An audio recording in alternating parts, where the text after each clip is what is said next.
नमस्कार दोस्तों, कैसे हैं आप सब। स्वागत है आप सबका आपका अपने चैनल स्पर्श क्लासेस में। दोस्तों, जेंडर, स्कूल एंड सोसाइटी वाले सब्जेक्ट में एक ऐसा टॉपिक है जिसमें कि अक्सर सभी स्टूडेंट्स को बहुत ज्यादा कंफ्यूजन रहती है।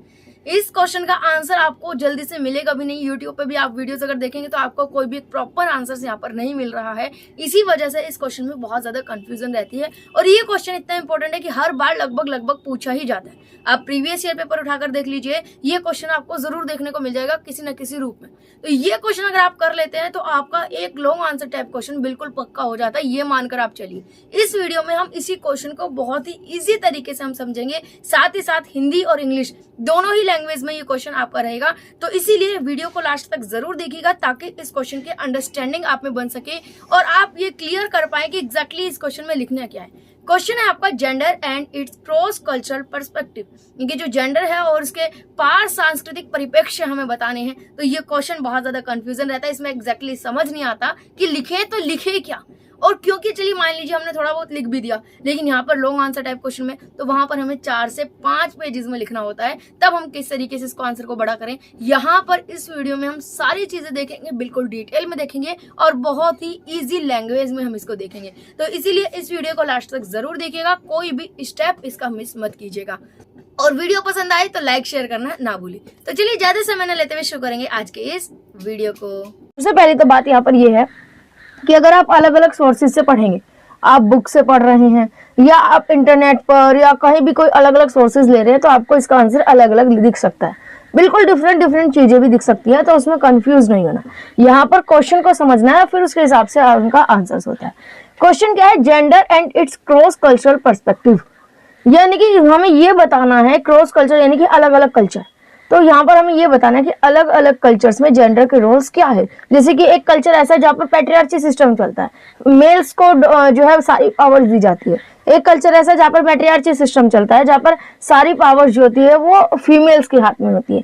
तो उनके बीच क्या डिफरेंसेज है, एजुकेशन क्या है, वो चीजें हम बता सकते हैं डिटेल में। हम ये भी बता सकते हैं कि इंडियन कल्चर कैसा है, उसमें क्या क्या जेंडर के रोल्स हैं, मेल का क्या रोल है, फीमेल का क्या रोल है, और साथ में हम कह सकते हैं कि वेस्टर्न कल्चर में मेल और फीमेल्स का क्या रोल है। तो हम इंडियन और वेस्टर्न के बीच कंपैरिजन कर सकते हैं, या हम ऐसा भी कर सकते हैं कि इंडिया के ही कुछ अलग अलग कल्चर्स ले लीजिए, यानी कि कुछ अलग अलग स्टेट्स ले लीजिए, क्योंकि हर एक स्टेट का अपने अपने अलग अलग कल्चर होते हैं। तो इंडिया के आपने स्टेट ले लिया, यूपी ले लिया, हरियाणा ले लिया, या आपने केरल का एक राज्य है छोटा सा स्टेट, तो वहां का वो चीज ले ली। तो उनमें कैसे कैसे डिफरेंसेस है। केरल में जैसे आप जानते हैं कि लिटरेसी रेट बहुत ज्यादा अच्छा है, वुमेन्स भी सबसे ज्यादा आगे हैं, तो वो चीज आप इसमें लिख सकते हैं। तो अलग अलग जगह पर आपको अलग अलग आंसर्स मिल सकता है। उन सबका एक कंक्लूजन जो मुझे बेस्ट लगा वो मैंने यहाँ पर इसमें लिखा हुआ है, जिसको हम एक एक करके डिस्कस करेंगे। इसके अकॉर्डिंग आप अपने हिसाब से आंसर चेंज कर सकते हैं। जरूरी नहीं कि आप एज इट इज यही आंसर लिखें, बस आप आंसर के कंसेप्ट को समझ जाइए, उसके बाद आप आंसर खुद पे भी लिख पाएंगे। चलिए, तो यहाँ पर देखते हैं। सबसे पहले जेंडर क्रॉस कल्चरल पर्सपेक्टिव को लिखने से पहले हम थोड़ा सा बेसिक्स बता देंगे। जैसे जेंडर क्या होता है, जेंडर के अंदर हमारा सभी रोल्स रिस्पॉन्सिबिलिटीज काउंट की जाती है कि मेल्स के क्या रोल्स रिस्पॉन्सिबिलिटी है और महिलाओं की क्या भूमिकाएं हैं अलग अलग कल्चर्स में। कल्चर क्या होता है? कल्चर का मतलब होता है संस्कृति। किसी भी एक विशेष समाज, कोई भी एक पर्टिकुलर सोसाइटी है, उसके क्या थॉट्स हैं, क्या परंपराएं हैं, क्या रीति रिवाज हैं, क्या कस्टम्स है, क्या आइडियाज है, क्या आर्ट है, ये सारी चीजें जो होती है मिलकर हमारा कल्चर बनाती है। हम ये भी कह सकते हैं कि एक समाज में जितने भी अलग अलग व्यवहार, बिहेवियर आपको देखने को मिलेंगे, संस्थाएं, मानदंड, इनके साथ साथ अब अलग अलग ज्ञान, विश्वास, कला, कानून, रीति रिवाज, क्षमताएं, एबिलिटीज, आदतें, ये सब आपके कल्चर में शामिल होती है। और अलग अलग कल्चर के अलग अलग आदतें, अलग अलग रूल्स, अलग अलग रीति रिवाज, परंपराएं होती हैं। आप थोड़ी थोड़ी दूरी पर जाएंगे, आपको अलग अलग कल्चर देखने को मिल जाएंगे। हर एक स्टेट का अपना अलग कल्चर है, हर एक धर्म का अपना अपना अलग अलग कल्चर है। तो ये आपको संस्कृति देखने को मिल सकती है। संस्कृति क्या है कि किसी भी एक पर्टिकुलर समाज के क्या विचार है, क्या रीति रिवाज है, क्या रहने का तरीका है, क्या व्यवहार है, क्या मानदंड है, क्या बिलीव्स है, क्या विश्वास है, क्या कस्टम्स है, एटसेट्रा एटसेट्रा। टेलर थे जिन्होंने सबसे बेस्ट जो है डेफिनेशन दी थी कल्चर को लेकर, कि संस्कृति या फिर सभ्यता ये एक तरीके की जटिल समग्रता है, यानी कि इसमें सारी चीजें काउंट हो जाएगी। जैसे कि वहां की नॉलेज कैसी है, ज्ञान क्या है, विश्वास, बिलीव क्या है, आर्ट्स क्या है, कानून, रीति रिवाज क्या है, मोरालिटी क्या है, ठीक है, एथिक्स क्या है, कस्टम्स क्या है, जो समाज के जो मेंबर्स हैं उनको किस तरीके से देखा जाता है, उनकी एबिलिटीज, उनकी हैबिट्स क्या है, तो ये सब आपका कल्चर के अंदर आ जाएगा। क्लियर है? इसके बाद आप चाहें तो कल्चर की कैरेक्टरिस्टिक्स ऐड कर सकते हैं और चाहें तो इसको इग्नोर भी कर सकते हैं, जरूरी नहीं है। तो कैरेक्टरिस्टिक्स में आप बता सकते हैं कि संस्कृति के लक्षण, कि ये जो संस्कृति होती है सीखी जाती है, लर्न की जाती है अपने एनवायरनमेंट से। जो आपके आसपास का कल्चर होगा वही आप सीख जाएंगे। ये हेरिडिटी की वजह से नहीं होता। ये ऐसा नहीं कि जो माता पिता का कल्चर है वो आप में आ जाएगा, नहीं, जिस कल्चर में आप रह रहे होंगे वो कल्चर आप में आएगा। तो बायोलॉजिकली नहीं होता है, लर्न किया जाता है, एनवायरमेंटल होता है। कल्चर को हम शेयर करते हैं, एक व्यक्ति से दूसरे व्यक्ति में, एक पीढ़ी से दूसरे पीढ़ी में, एक जनरेशन से दूसरी जनरेशन में जो कल्चर होता है वो शेयर किया जाता है। हमारे माता पिता जिस कल्चर को फॉलो कर रहे हैं, जब हम जन्म लिए थे तो हमारे माता पिता ने हमें अपना कल्चर बताया। इसके बाद जब हमारे बच्चे होंगे तो हम अपना कल्चर अपने बच्चों को बताएंगे। वो next to next generation to generation share होता जाएगा। कल्चर इज इंटीग्रेटेड या इंटर रिलेटेड भी आप कह सकते हैं। जो संस्कृति है एकीकृत होती है, इसमें बहुत सारे एस्पेक्ट शामिल होते हैं। यहाँ पर आप कह सकते हैं कि हर एक संस्कृति के बहुत सारे अलग अलग पहलू होते हैं जो एक दूसरे से जुड़े हुए होते हैं। और अगर हमें किसी भी कल्चर को सही तरीके से समझना है ना, तो उसके हर एक एस्पेक्ट को समझना होगा। अगर हम किसी भी कल्चर के एजुकेशन सिस्टम को समझ रहे हैं तो उसके रिलीजन एस्पेक्ट को भी समझना होगा, ठीक है। उसके बाकी सभी एस्पेक्ट्स को भी समझना होगा कि वहाँ का बिहेवियर क्या है, कस्टम्स क्या है, जो है आपका एजुकेशन कैसी है, ये और ऑल ओवर सभी एस्पेक्ट्स को हमें समझना होगा।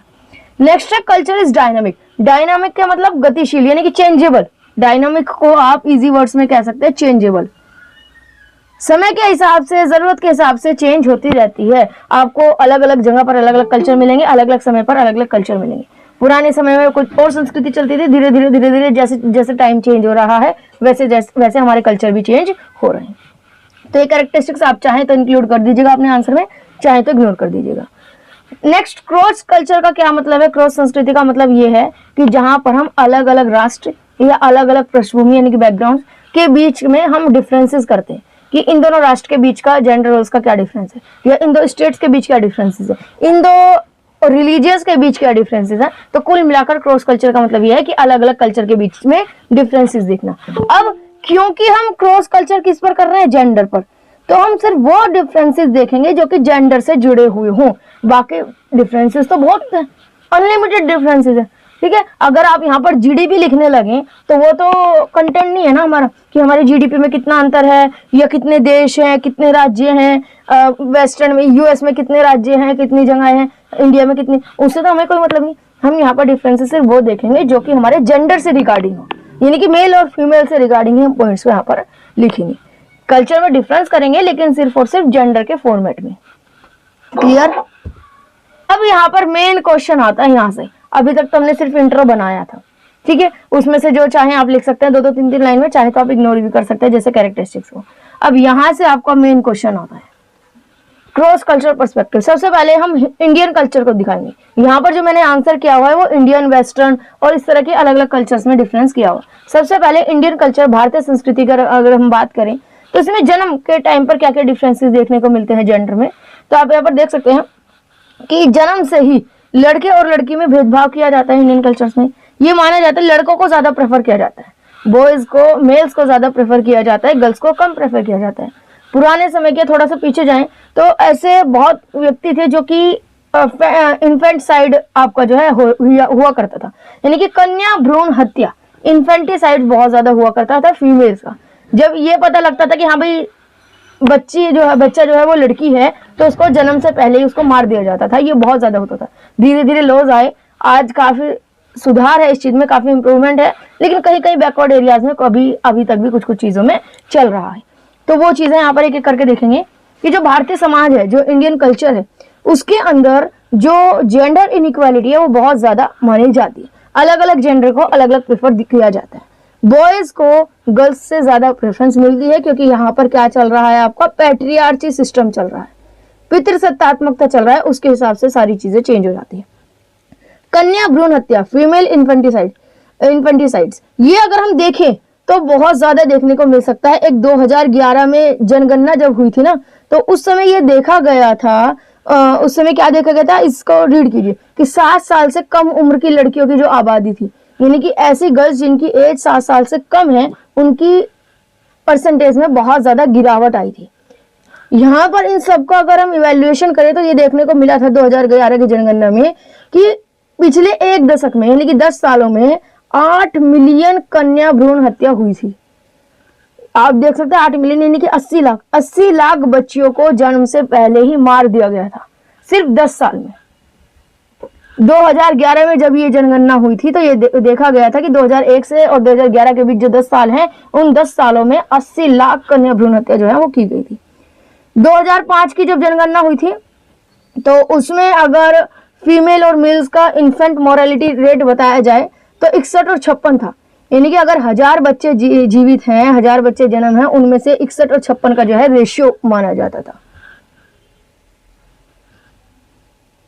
इसके अलावा इसमें बाल लिंग अनुपात यानी कि अगर चाइल्ड सेक्स रेशियो देखें तो 6 साल के अंदर अंदर 0 से 6 वर्ष तक का हम इस पे काउंट कर रहे हैं बच्चे का लिंग अनुपात। तो चाइल्ड सेक्स रेशियो के अंदर हम उन बच्चों को काउंट कर रहे हैं जिनकी एज 0 से 6 ईयर्स है।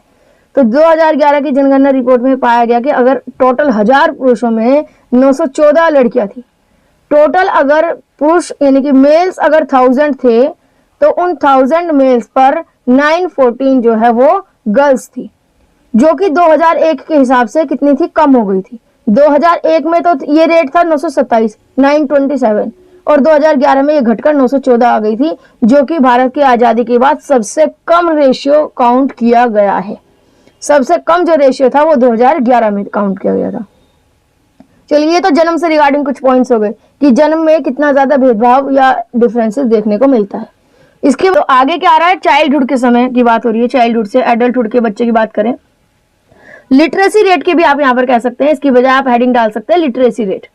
तो यहाँ पर आप देख सकते हैं कि वुमेन्स की यानी कि फीमेल्स का जो लिटरेसी रेट था वो 65.46% था, यानी कि महिलाओं की जो साक्षरता दर थी वो थी 65%, और जबकि पुरुषों की मेल्स की जो साक्षरता थी वो तो 82% 82%। तो आप देख सकते हैं कितना डिफरेंस इनमें है। मेल्स की लिटरेसी रेट 82% और फीमेल्स का लिटरेसी रेट 65%। तो आप इसकी बजाय हेडिंग जो है लिटरेसी रेट भी डाल सकते हैं। चलिए, वेतन अंतर, वेज डिफरेंशिएशन माना जाता है बहुत ज्यादा कि आप एक काम कर रहे हैं, सेम आपकी क्वालिफिकेशन है, सेम एबिलिटीज है, सेम पोस्ट पर आप काम कर रहे हैं तो आपको वेज कम मिलेगा, आपको सैलरी कम मिलेगी, मेल्स को ज्यादा मिलेगी। तो यहाँ पर आप देख सकते हैं कि जब ये सर्वे हुआ तो ये पता लगा कि इंडियन वुमेन जितनी भी होती है टोटल 64% ही कमाती है जितना कि पुरुष कमा पाते हैं। यानी कि अगर पुरुष 100% कमा रहे हैं तो उसका सिर्फ 64% ही फीमेल्स को मिलता था। यानी कि अगर एक काम को करने के मेल्स को आदमी को 100 रुपए मिल रहे हैं तो फीमेल्स को सिर्फ 64 रुपए मिला करते थे।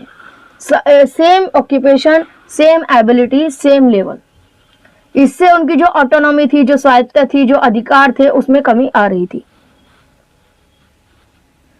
हालांकि अगर हम बात करें लॉज की, कानून की बात करें तो महिलाओं को, फीमेल्स को समान अधिकार दिए गए थे, लेकिन प्रैक्टिस में लाने के लिए यानी कि व्यवहारिकता में उनको अप्लाई नहीं किया गया। स्पेशली जो ग्रामीण क्षेत्र हैं या जो बैकवर्ड एरियाज हैं वहां पर इन लॉज वगैरह को ज्यादा वैल्यू नहीं दी जाती है। इसके बाद संपत्ति का अधिकार कह सकते हैं, प्रॉपर्टी राइट। हालांकि एक रूल्स आया हुआ है इंडिया में कि अगर आप किसी फीमेल के नाम पर कोई प्रॉपर्टी कराते हैं तो उसमें जब आप होम लोन लेंगे तो आपको कम परसेंटेज देना होगा। इंटरेस्ट रेट जो होता है वो फीमेल्स के नाम पर कम होता है, मेल्स के नाम पर ज्यादा होता है। तो ये कुछ कानून सिर्फ इसलिए बनाए गए हैं ताकि एक इक्वालिटी लाने के लिए, लेकिन इनको रियलिटी में अगर देखें तो इन पर ज्यादा अमल नहीं किया गया, ज्यादा इनको अप्लाई नहीं किया गया। तो यहाँ पर आप देख सकते हैं कि अगर किसी गांव की भूमि का बारे में जाना जाए तो पूरे गांव की जो टोटल भूमि है उसमें से 70% जमीन ऐसी है जिस पर किसका स्वामित्व है, पुरुषों का। यानी कि 70% जमीन जो है वो किसी आदमी के नाम पर है, किसी पुरुष के नाम पर है। सिर्फ 30% जमीन ऐसी है जो कि जिनकी जो ओनर है वो कोई फीमेल हो। इसके अलावा अगर आज का रियलिटी चेक देखें या फिर कुछ पॉजिटिव वाइब्स देखें, अब आप सभी, चाहे यहाँ पर गर्ल्स भी हैं, बॉयज भी हैं, आप सभी परेशान हो गए होंगे इतनी सारी निगेटिविटी सुनकर, स्पेशली बॉयज। तो कुछ पॉजिटिव बातें क्या हैं कि आधी सदी से पहले यानी कि कुछ सेंचुरी अगो की अगर हम बात करें, पिछले कुछ सालों में 40-50 सालों में बहुत जो इंडियन कल्चर है बहुत ज्यादा चेंज हो गया। और जो भारत था वो पहला ऐसा देश बना था जिसने एक महिला को, एक वुमेन को अपने प्रधानमंत्री के रूप में चुना था, अपने एज अ प्राइम मिनिस्टर चुना गया था।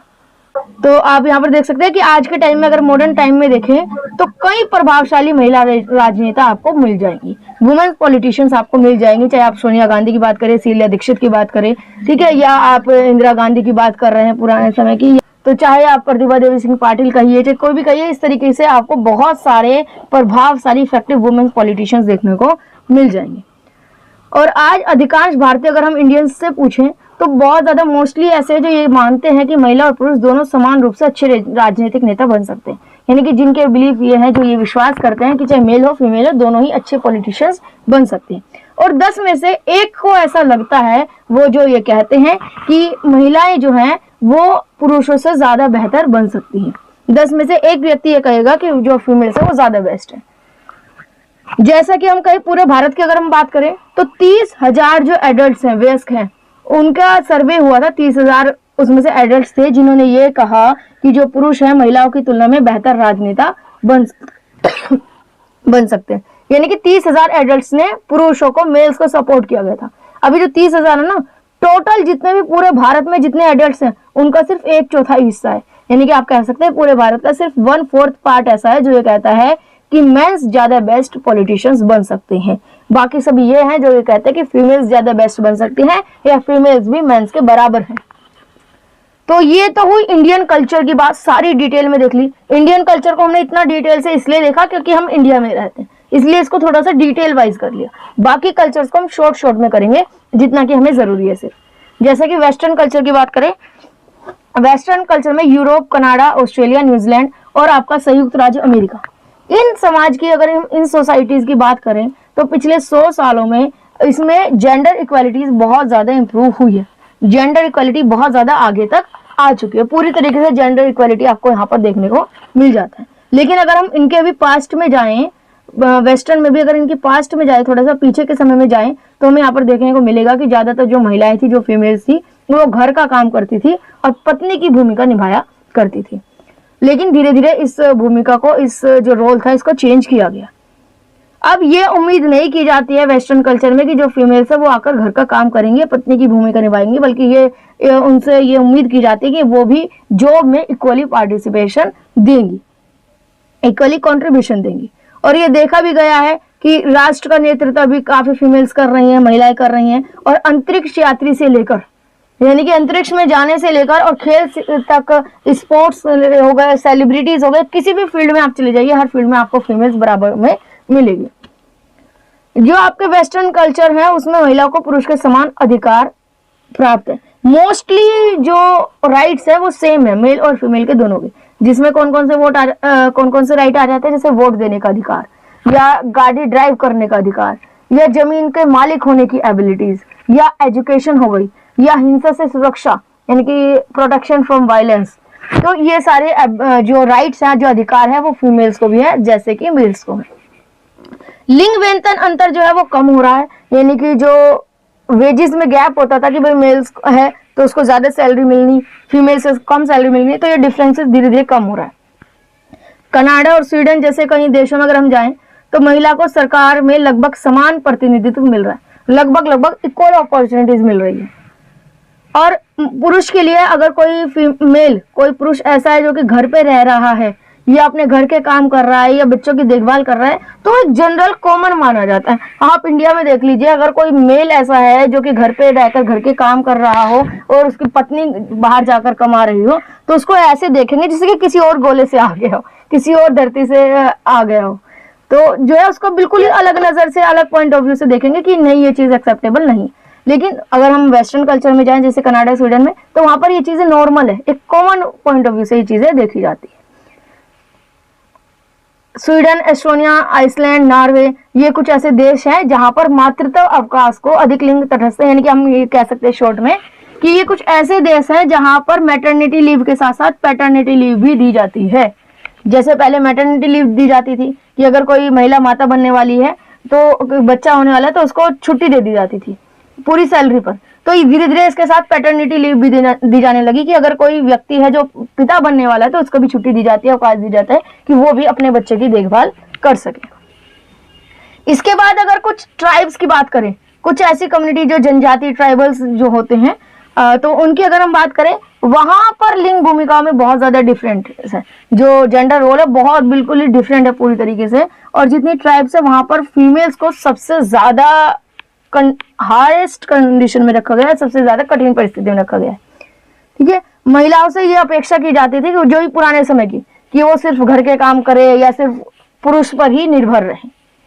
यहाँ पर आप देख सकते हैं कि कुछ ऐसी जनजातियां हैं जैसे कि उत्तरी अफ्रीका जैसे क्षेत्रों में अपनी परंपरा संस्कृति को बनाए रखने की बजाय आधुनिक समाज में एकीकृत होने से परहेज करती है। यानी कि ये कहा गया कि वो अपने कल्चर को फॉलो कर रहे हैं, वो मॉडर्निटी की ओर बढ़ने की ओर आगे नहीं आ रहे। वो ये नहीं कहते कि हाँ हम मॉडर्न चीजों को अप्लाई करेंगे, नहीं, वो ये कहते हैं कि हाँ हम अपने पुराने कल्चर में ही सही। तो वो पुराने कल्चर को ही पकड़े हुए हैं।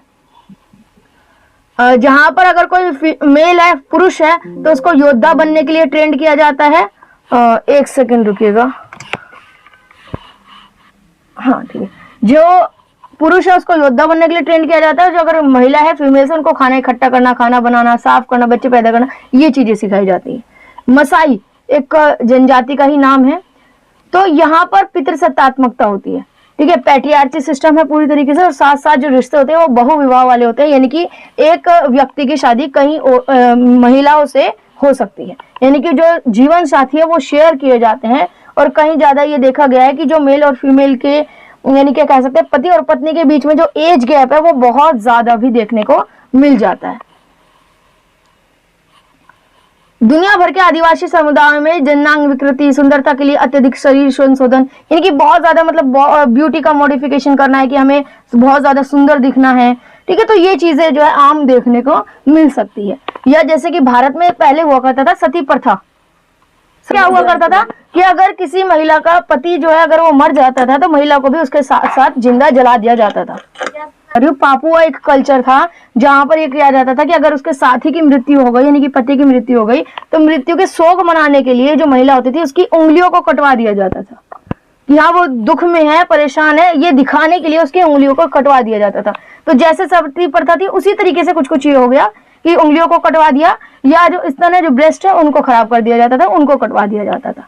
तो ये चीजें होती थी।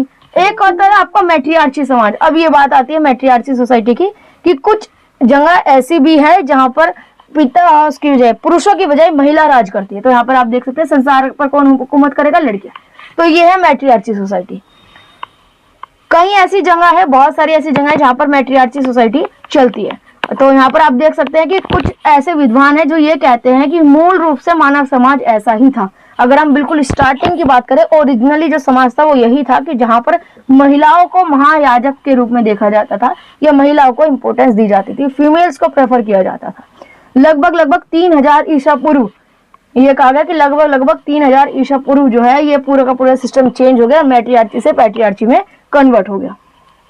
मोसुआ एक जगह का नाम है, ये कहें तो जाति का नाम है, जहां पर बच्चे का जो लास्ट नेम होता है वो अपनी माँ के नाम पर रखा जाता है, पिता के नाम पर नहीं। और जो जितनी भी प्रॉपर्टीज होती है, पावर्स होती है, वो महिला की तरफ जाता है, महिला के पक्ष में जाता है।